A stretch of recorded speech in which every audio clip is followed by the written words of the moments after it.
আসসালামু আলাইকুম। শিউলি রান্নাঘরে সবাইকে স্বাগতম। আজকে আমি খুবই দারুণ মজার একটি ভর্তা রেসিপি তৈরি করব টমেটো, বেগুন আর ইলিশ মাছ দিয়ে। তাই এই মজার ভর্তাটি দেখতে হলে ভিডিওটি না টেনে পুরোটাই আমার সঙ্গে থাকুন। প্রথমে আমি বেগুনটাকে কেটে নেব।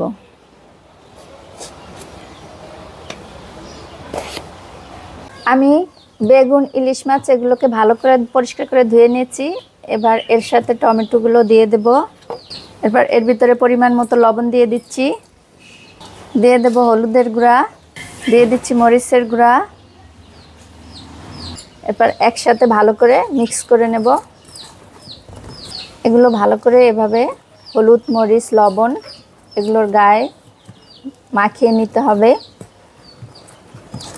আর এই অল্প অল্প শীত গরম এই সময় যদি দুপুরবেলা এমন মজার একটি ভর্তা খাবারে থাকে, অনায়াসে দেখবেন অনেকগুলো ভাত খেয়ে নিতে পারবেন। তবে ভাতটা একটু বেশি রান্না করবেন।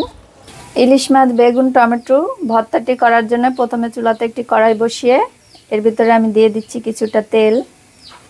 তেলটা হালকা গরমে আসলে এর ভিতরে আমি মাছটা বসিয়ে দেব। এরপরে এক এক করে বেগুনগুলো দিয়ে দেব।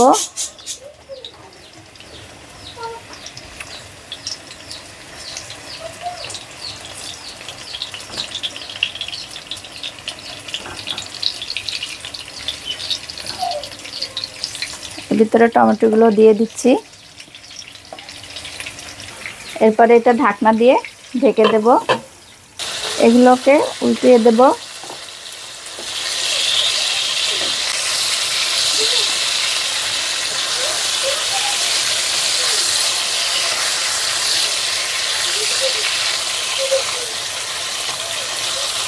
আর এগুলো এভাবে উল্টিয়ে পাল্টিয়ে ভেজে নেব। এই যে দেখুন, ভর্তাটি করার জন্য মাছ, বেগুন, টমেটো এগুলো ভাজা হয়ে গেছে। এখন আমি এগুলো তুলে নেব।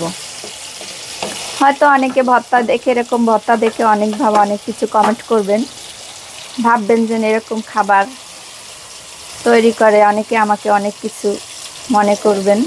তবে যে যাই মনে করেন, আসলে কিন্তু ভর্তাটা কিন্তু দারুণ। এই যে দেখুন, আমি তুলে নিয়েছি। এরপরে এখানে আমি পেঁয়াজ, কাঁচামরিচ, রসুন ভেজে নেব। এখানে পেঁয়াজ, রসুন, কাঁচামরিচগুলো ভাজা হয়ে গেছে। একদম পুরোপুরি ভাজা করি নেই, এর উগ্র কাঁচা গন্ধটা দূর করে নিয়েছি। আর এভাবে একটু ভেজে নিলে ভর্তার টেস্টটাও ভালো হয়। ভর্তা থেকে কাঁচা পেঁয়াজের ঘ্রাণ আসে না। আর তাছাড়া এটা আপনার একটু সময় ধরেও রেখে খাওয়া যায়। কাঁচা পেঁয়াজ দিলে ভর্তাগুলো খুব তাড়াতাড়ি নষ্ট হয়ে যায়। এবার এগুলো তুলে নিচ্ছি। ইলিশ মাছ, বেগুন, টমেটো ভর্তাটি করার জন্য প্রথমে মাছের কাঁটাটা বেছে নিতে হবে।